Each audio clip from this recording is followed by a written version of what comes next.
referendum when, November? I don't know if you can get that quick, but we clearly need to be on a calendar where we are literally breaking ground within a year. Whether that's November, I don't know. Along those same lines, obviously this is a priority. The city has recently talked about a number of priorities, and it comes back to the paying for it. How much will the public be willing to bear? They had 11 cents or 11 mills added to them this past fall. There's 3 more mills coming from the schools this year that wasn't even added on yet. Then there's the hospital millage. Where do you draw the line? You probably know that, I'm clearly a fiscal conservative here. And as the budget chair over the last 4 years, I have indeed held the line from a city standpoint. But when people receive their taxes, it's not just from the city. Our millage is currently just under 20. You look at a community like Oxford, it's just under 30. It always makes me very nervous when other candidates say we need to be more like Oxford, because I don't want to pay 50% more in taxes. But we do have to be realistic as a community on how much our tax bill is increasing. And as I've been going door to door, there are a number of people who are on fixed incomes, and there are a number of people, while we don't like to believe it's true, who are struggling under this current economic conditions. People are getting laid off, and hours are being cut. So it is an issue clearly for our community. But what I'm hearing people say is in very key areas like infrastructure, our roads, people are willing to pay more. And in fact, I did what Robbie called suicide last fall. It was an election, going into an election year. I went through and did our first 3 budgets, and I said, we are systematically underfunding infrastructure. We're ticking along at around $500,000 a year. Anecdotally, we knew it wasn't enough, but we had a new engineer who came in and really surprised us. He said, to maintain your infrastructure, you need to invest $1.6 million a year. And so I came out and worked with my colleagues and said, I'm willing to lead a tax increase, which was significant for our community, and say we are going to provide this community with the roads and the drainage systems that they are demanding and that they deserve. And it was a big chunk, especially in conjunction with what happened in the schools. The county seems to go up on taxes every year, as well as what was ultimately passed by the hospital. But the key thing here is that the community approved the school bond. The community approved the hospital bond, and they stood behind us on this millage increase that went dedicated to infrastructure. I don't know what that answer is, what that ultimate top number is that the community can afford. We're going to be very conservative in our approach, but people demand amenities. People have been willing to pay for better schools, a better hospital, and better roads, and I'm proud of that for our community. Do you think, though, that in talking to people, certainly there's got to be some number in your mind? You're talking about $5 million here. We've said that you're going to be able to fund and I'll ask you in a minute about the second $3 million of the infrastructure. Personally, what's the number in your mind? Personally, not as Matt Cox, mayoral candidate, but Matt Sure. Cox, property owner.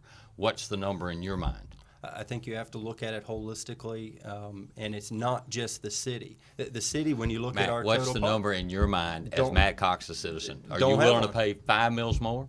3 mils more? I think what I would say as a homeowner, just like my neighbor would say, is, well, what is it going for?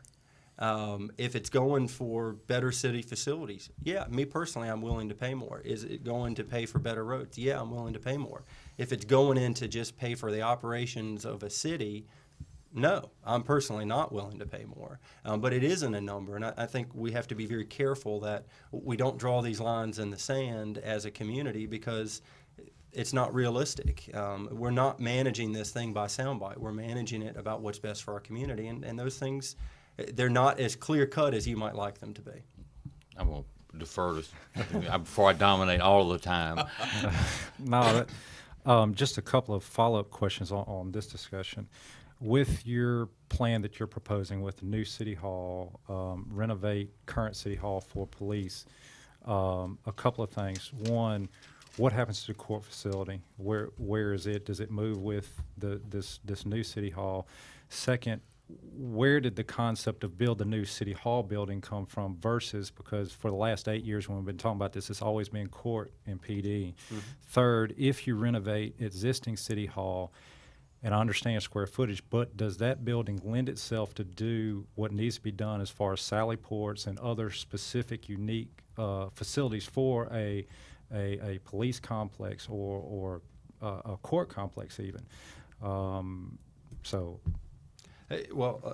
And you may have to remind me of What- one or two. what- Three. I think the building does lend itself towards the mission of a police station. I remember there was some conversation about what happens if there's a sniper. This building is truly bulletproof. I mean, it is made with the thickest concrete block that will ever be done. And so I think from a security standpoint, it is appropriate. You're also bringing people into the building. It's not necessarily a place that people are going to, as whether they be visitors or otherwise, and so you are able to shift the primary entrance to that side as opposed to the current front door. And I realize when people go to the police station part of it, they're not necessarily going through the front door; they're being escorted in. But I think you do change that orientation to work with the police. The court side, I think there are, as a community, when you look at court only being available for 3-4 days or 4 sessions, I guess it's technically called, and then only 2 nights or 3 nights out of the month, that facility itself needs to be shared. And so I would see that in a new city hall as opposed to leaving it within the existing city hall, or what I would be defining as a new police station. Long term, you want that police station down in that block, but hopefully we can get there. This will buy us some time to get there. It is as you say, a large building. It's going to require some significant renovations, and we won't, because we haven't really looked at that or required an architect to give us a detailed professional opinion. There may be some issues there that either limit the functional size or create some real complexity issues. I think one of the biggest problems is the number of parking spots.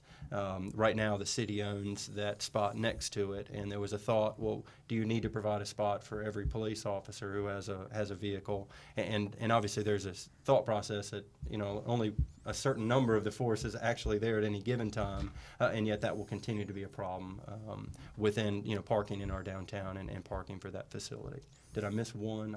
I may have. No, in your new, if you're moving court down, did in your construction, just off the top of your head, figures that you're talking about, did you accommodate for sally port there for security of prisoners being transported in? I didn't, and that's one of the things that you have to. Obviously, you need to have Because safe transport, and right now we don't have it. And that's Right, one of exactly. That was one of the key things, and as you know, when you build these types of facilities, costs go up more than just regular construction because of those unique things to those types of facilities. Right. So that was, And hopefully, as a community, we'll be able to work with the county better. I mean, right now we're escorting prisoners basically to West Point from here, as opposed to just a block away in the county facility. And at the new location we're discussing, we're obviously connected, and it would be nice if we could formalize that connection. And of course, one of the reasons we have to take prisoners to West Point is because the county underbuilt the county jail without any thought for growth or anything else. And I hope that we would not proceed. We got bashed, at least in the previous administration, for trying to build a building too big, but it was to avoid that exact situation, and that was the example that was used, and now we don't have rooms, and we do have to transport it anyway. I'll ask questions. I apologize for pontificating.